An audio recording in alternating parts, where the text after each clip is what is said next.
हमारी सजनिया तू घर के लक्ष्मीनिया नु हो।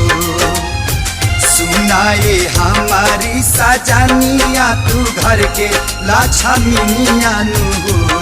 छठी मैया के बैठी चरनिया तब करी जा पूजनिया नु हो।